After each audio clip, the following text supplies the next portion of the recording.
कि राजौरी की घाटी में लाखों हिंदुओं ने शरण ले रखी थी भारत विभाजन के समय, और कश्मीर में ही है राजौरी घाटी। तो वहाँ पर रातों रात कबायली वेश में कत्लेआम हुआ। ये कत्लेआम में मतलब दूसरे दिन ट्रकों में भर भर के उनकी जो अस्थियां थी वो विसर्जित की गई। किसी को चिता भी नहीं मिल पाई, किसी की पहचान नहीं हो पाई कि वो लोग कौन थे, कोई बताने वाला नहीं था। यानी लाखों लोग मारे गए, उसमें नरसंहार हुआ। ये तब से सिलसिला चला आ रहा था। तो उस पर मैंने उसमें कॉलम में लिखा हुआ था, जो पत्रिका थी, कि कौन लिखेगा इनका खूनी इतिहास। मेरे मन में कहीं किसी ने झकझोरा। हो सकता है उन्हें भारतीय संस्कृति, भारतीय दर्शन को जानने की उत्कंठा हो। वहाँ के विद्यार्थियों को भारत के दर्शन के बारे में एक जानकारी देता वो उपन्यास है, और वहाँ के विश्वविद्यालय ने यदि उसे प्रेफर किया, उसे लगाया अपने यहाँ पाठ्यक्रम में।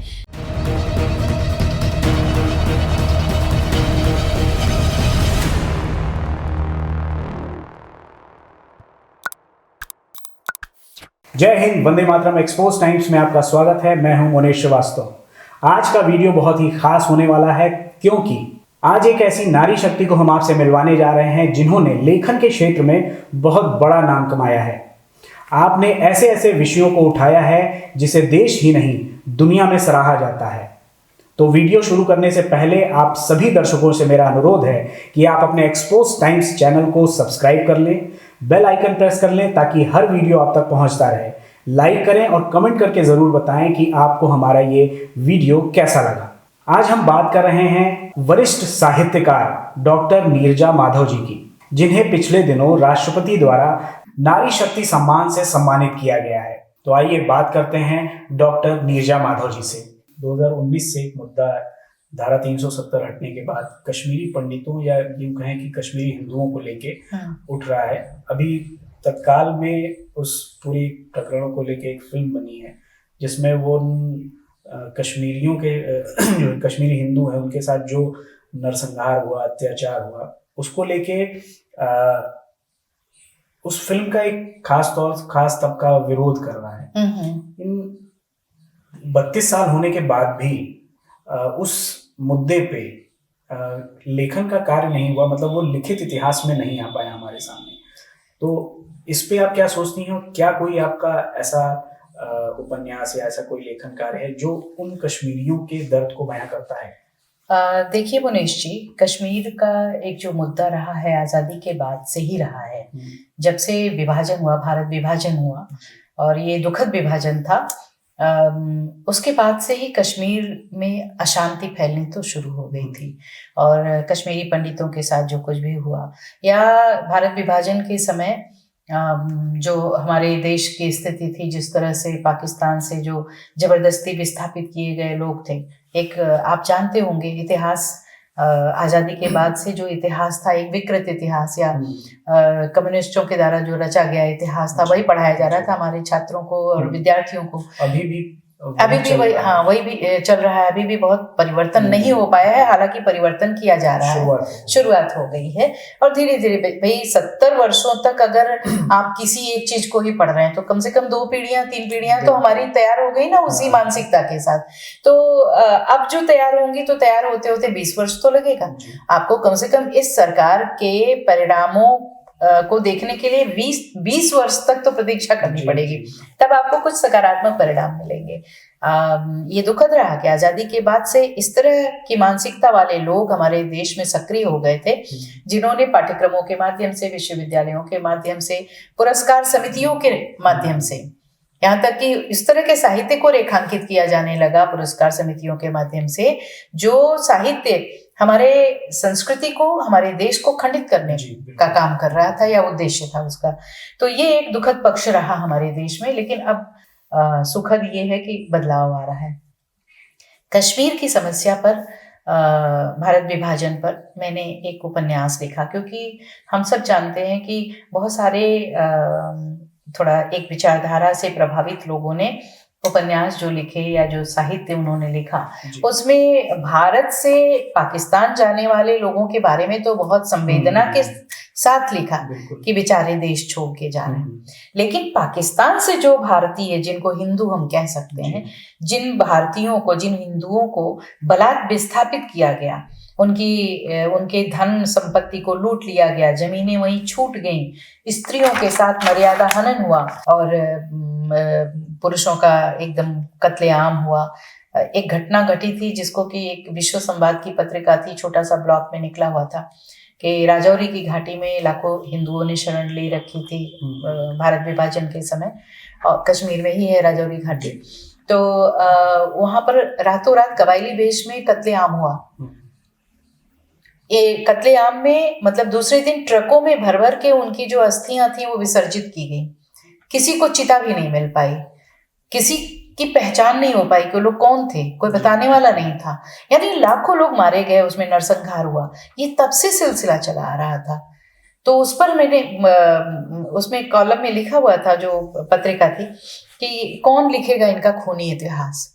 मेरे मन में कहीं किसी ने झकझोरा कि सब कुछ लिखना व्यर्थ है अगर तुम अपने ही लोगों के लिए ये ना लिख पाओ तो मैंने एक तर्पण कथा के रूप में उस इतिहास के सच को और कश्मीर का जो सच है उस इतिहास के सत्य को, तथ्य को यथावत रखते हुए इमेजिनेटिव एक काल्पनिक कहानी मैंने गढ़ी, ताकि होता है ना कि कोई आपत्ति न कर सके। इसलिए एक कहानी के माध्यम से मैंने वो तेभ्य स्वधा उपन्यास लिखा, जो भारत विभाजन के समय इस तरह के नरसंहार और कश्मीर की वास्तविक स्थिति और जो इतिहास रहा है उसका प्राचीन, उसको मैंने उसमें दर्ज किया। अभी जब धारा 370 वहां से हटी, मेरा एक आर्टिकल आपने पढ़ा, अभी आप कुछ देर पहले चर्चा भी कर रहे थे जब हम लोग इस रिकॉर्डिंग में नहीं थे, तो मैंने एक आर्टिकल लिखा था जो संपादकीय पृष्ठ पर दैनिक जागरण के प्रकाशित भी हुआ था। जमीन का टुकड़ा नहीं है कश्मीर। यह सच है कि हमारा शैव दर्शन कश्मीर से शुरू होता है, हमारा शारदा पीठ वहां पर है, शारदा मंदिर, सरस्वती का सबसे बड़ा मंदिर वहां पर होना इस बात का परिचायक है कि हमारा जो ब्रेन है, ब्रेन का काम है, जो बुद्धिमत्ता का काम है या ज्ञान का जो स्रोत है वो कश्मीर था। वो ऐसे भी जब भारत माँ का देखिए चित्र या हमारे भारत का जो नक्शा है, वो एक कश्मीर जो है वो सिर का ही जैसे एक प्रतीक लगता है, मुकुट जैसा। तो कहीं ना कहीं वो हमारा जो ब्रेन है, जो मस्तिष्क है, जहां से ज्ञान की धाराएं फूटती थी, कश्मीर वो धरती है, हमारी प्रार्थनाओं का देश है वो। वहां हमारी आस्थाएं थी, वहां आदि शंकराचार्य गए थे, वहां ये तमाम तरह के जो नाट्य शास्त्र का वहां पे होता है, वो जो हमारे इतिहास का प्राचीनतम ग्रंथ है वो वहां रचा जाता है। तो यानी कश्मीर जो आज हम देख रहे हैं, या कश्मीर की जो त्रासदी भारत विभाजन के बाद से शुरू हुई है, कश्मीर दरअसल वो नहीं था। कश्मीर हमारे ज्ञान का केंद्र था, भारतीय ज्ञान का केंद्र बिंदु कश्मीर था। दुर्योग रहा होगा कि जिसके कारण कि ये सारी स्थितियां हमें झेलनी पड़ी। तो जो आप फिल्म की बात कर रहे हैं, उस फिल्म को अभी हमने देखा तो नहीं है, लेकिन चर्चा बहुत सुनी है। निश्चित तौर पर सत्य तो कड़वा लगता है ना, और अगर आप अभी हमें कुछ हमारे ही अतीत को, कड़वे अतीत को कुरेदने की कोशिश करेंगे तो आप बुरे हो जाएंगे, है ना। तो उसी तरह से मान लीजिए कि हमने कुछ खराब किया है, तो उस खराब को अगर आप दिखा देंगे कि आपने देखिए खराब किया था, तो हमें खराब लगेगा। तो ये होता है। लेकिन मानव समूहों को एक दूसरे की आस्थाओं का, एक दूसरे की भावनाओं का ध्यान रखते हुए और एक दूसरे के अस्तित्व का ध्यान रखते हुए कोई भी कदम उठाना चाहिए, कोई भी कर्म करना चाहिए। जी जी जी मैम, इसी कश्मीर के मुद्दे पे आपने एक कविता लिखी थी, मैं कहीं सुन रहा था आपसे, कश्मीर के विस्थापितों से। जी, मैं वो कविता आपसे अभी वो कविता तो याद नहीं है, YouTube पर है, अगर आपको देना होगा तो उसमें दे दीजिएगा। बिल्कुल, मैं उसे लास्ट में ऐड कर दूंगा। हाँ, उसको ऐड कर दीजिएगा। कश्मीर के विस्थापितों से करके वो कविता है, और बहुत भावुक मन से उस कविता को मैंने लिखा था कि मैं तुम्हारी आवाज बनना चाहती हूँ। अंत में मैम सवाल मेरा यही रहेगा कि जो हमारे युवा लेखक हैं उनके लिए क्या कहेंगे कि राष्ट्रवाद जो जिसे आप लेके चल रही हैं, वो कितना लेखन के लिए जरूरी रहेगा आने वाले भविष्य के लिए? देखिए, राष्ट्रवाद कोई ऐसी चीज नहीं है जिस पर जानबूझकर लिखा जाए। राष्ट्रवाद एक भावना है, आपके भीतर हिलोरे ले रहा है राष्ट्रवाद को ऊपर से थोपा नहीं जा सकता कि आपको हम राष्ट्रवाद देते हैं, आप इसे संभाल के रखिए। ऐसा नहीं होता है। राष्ट्रवाद तो एक आपके अंदर की फीलिंग है, आपके अंदर की एक स्ट्रॉन्ग, जिसको अनुभूति कहते हैं, वो अनुभूति है। और उस अनुभूति के साथ जब आप लेखन करेंगे तो निसंदेह आप अपने राष्ट्र को प्यार करेंगे, आप अपनी राष्ट्रीय चीजों को प्यार करेंगे, अपनी भौगोलिक सीमाओं को प्यार करेंगे, और अगर कुछ खो गया है तो उसे पाने की चेष्टा करेंगे। मैं एक चीज और जानना चाहूंगा कि आपकी जो कुछ पुस्तकें हैं कई विश्वविद्यालयों में पढ़ाई जाती हैं, लेकिन कुछ एक लिटरेचर है जो विदेशों में भी पढ़ाया जाता है, उसके बारे में थोड़ा बताइए। हाँ, कुछ उपन्यास मेरे यहाँ के विश्वविद्यालयों में हैं, भारत के, और कुछ एक कहानियां भी विश्वविद्यालयों के पाठ्यक्रमों में है। कुछ एक प्रांतों में, पूरे प्रांत में पढ़ाई जा रही हैं कहानियां। ये एक पक्ष है। लेकिन चीन के विश्वविद्यालय में, ग्वांगतुंग विश्वविद्यालय में अभी मेरा उपन्यास अनुपमेय शंकर, जो आदि शंकराचार्य के जीवन पर केंद्रित उपन्यास है, और वह भी संयोग से प्रभात प्रकाशन का ही है। प्रभात प्रकाशन ने उसको प्रकाशित किया है। तो उस अनुपमेय शंकर को ग्वांगतुंग विश्वविद्यालय में, चीन के पाठ्यक्रम में लगाया गया। अब हमें लगता है कि हर व्यक्ति के भीतर कोई ना कोई एक अच्छा तत्व तो रहता है। हो सकता है उन्हें भारतीय संस्कृति, भारतीय दर्शन को जानने की उत्कंठा हो, वहाँ के विद्यार्थियों को भारत के दर्शन के बारे में एक जानकारी देता वो उपन्यास है, और वहाँ के विश्वविद्यालय ने यदि उसे प्रेफर किया, उसे लगाया अपने यहाँ पाठ्यक्रम में, तो निसंदेह ये हमें भी अच्छा लग रहा है। और हमें लगता है कि हमारा जो भारतीय दर्शन है, अद्वैत दर्शन है, आदि शंकराचार्य का जो एक संन्यस्त जीवन था, लेकिन बहुत उदात्त जीवन, बड़ा उदार, जो सन्यासी की जो मर्यादाएं होती हैं, उस मर्यादा के विपरीत जाके अग्नि का स्पर्श नहीं कर सकते थे, लेकिन फिर भी अपनी माता का वो अंतिम संस्कार करते हैं आदि शंकराचार्य। तो बहुत सारे मान्यताओं को तोड़ने वाला भी ये धर्म है। मान्यताओं को तोड़ने का अर्थ मतलब नकारात्मक अर्थ में नहीं, समय के साथ अपने को परिवर्तित करने वाला ये सनातन धर्म है। यदि हम प्राचीन काल में यज्ञ में मान लीजिए पशु बलि देते थे, तो जब हमें महसूस हुआ कि ये कृत्य अच्छा नहीं है, तो हमने तुरंत अपने को बदला, और सनातन धर्म की उस लचीली व्यवस्था के अंतर्गत हमने प्रतीक के रूप में कोई बलि देनी शुरू की। जैसे हम जायफल काटते हैं, जैसे हम नारियल फोड़ते हैं, तो ये सब भी बलि का प्रतीक बना। यानी समय के साथ हमारा जो सनातन धर्म है अपने को चेंज करता है। हमारा सनातन इतना कट्टर नहीं है कि जो प्राचीन काल में हो रहा था वही आज भी होगा। यदि हमने महसूस कर लिया कि ये चीज ठीक नहीं है आज के समाज के लिए, तो हमने उसको तुरंत रोक दिया। तो ये बहुत अच्छी हमारी व्यवस्था है, और ये हमारे धर्म की सोच है जो हमें उदार बनाती है, और वही सोच हमें वसुधैव कुटुंबकम की ओर भी ले जाती है कि पूरी धरती जहाँ पर हमारी है, हमारा कुटुंब है, वहाँ के सारे लोग हमारे भाई बंधु हैं, तो वो संस्कृति हमें सिखाती है।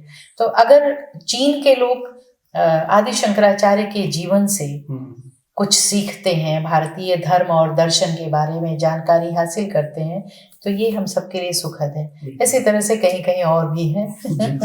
बहुत बहुत धन्यवाद मैम, और हम और भी विषयों पे आपसे मिलते रहेंगे और आपका सानिध्य चाहेंगे, और उम्मीद है कि जो राष्ट्रवाद की आप अलग जगह के चल रही हैं वो आगे भी हमारे और हमारी आने वाली जनरेशन के सामने लगातार आता रहेगा। बिल्कुल आएगा, और हम तो कहते हैं कि साहित्य में बहुत सारे कालखंड है, छायावाद काल है, आधुनिक काल है, आदि काल है, रीति काल है, तो हम कहते हैं कि ये अब से शुरू है राष्ट्रवाद काल। जी, बहुत बहुत धन्यवाद। तो दोस्तों, हमने बात की डॉक्टर नीरजा माधव जी से। सारी बातें लेखनी के माध्यम से वो कागज पे उकेरती हैं और हम तक वो पहुंचता है। आगे भी हम आपसे बात करते रहेंगे, मिलते रहेंगे और उन मुद्दों को आप तक पहुंचाते रहेंगे जो उनकी लेखनी के संपर्क में आकर एक इतिहास बनता है। तो मिलते हैं अगले एपिसोड में, तब तक के लिए धन्यवाद, नमस्कार, जय हिंद। कश्मीर के विस्थापितों से। केसर की क्यारियों से बलात् विस्थापित भारत की धरती पर बिखरे मौन अधरों, केसर की क्यारियों से बलात् विस्थापित भारत की धरती पर बिखरे मौन अधरों, एक हो जाओ, अवसाद के गहरे कुएं से ऊपर देखो, मेरी ओर हाथ बढ़ाओ। अवसाद के गहरे कुएं से ऊपर देखो, मेरी ओर हाथ बढ़ाओ। देखो कैसे शिलाओं के बीच से बर्फ पिघल उठी है। देखो कैसे शिलाओं के बीच से बर्फ पिघल उठी है। झिलमिला उठे हैं सूर्य के हजारों वंशज। हिमालय के शिखर पर विषाद बह निकला, पत्थरों को तोड़कर हिमनद में सागर तक तुम्हारी बात रखने। हिमालय के शिखर पर विषाद बह निकला, पत्थरों को तोड़कर हिमनद में सागर तक तुम्हारी बात रखने। तुम भी वर्षों की जमी बर्फ के नीचे से आवाज दो। तुम भी वर्षों की जमी बर्फ के नीचे से आवाज दो। रगड़ कर प्रज्वलित करो अपने उस पुराने चकमक पत्थर को। रगड़ कर प्रज्वलित करो अपने उस पुराने चकमक पत्थर को। एक दीप जलाओ, एक दीप जलाओ जिसमें दिखाई दे तुम्हारे व्रण, रक्त और आहत भावनाएं। एक दीप जलाओ जिसमें दिखाई दें तुम्हारे व्रण, रक्त और आहत भावनाएं। तुम्हारे बच्चों की चीखें, स्त्रियों की आहें और विद्रोही शक्तियों के रक्त रंजित न्याय। अपने इस पीत वर्णी आलोक में बढ़ाओ सत्य का ध्वज। अपने इस पीत वर्णी आलोक में बढ़ाओ सत्य का ध्वज एवरेस्ट पर गाड़ देने को। क्योंकि मैं सदियों से मौन हो रहे तुम्हारे अधरों की आवाज बनना चाहती हूँ। क्योंकि मैं सदियों से मौन हो रहे तुम्हारे अधरों की आवाज बनना चाहती हूँ।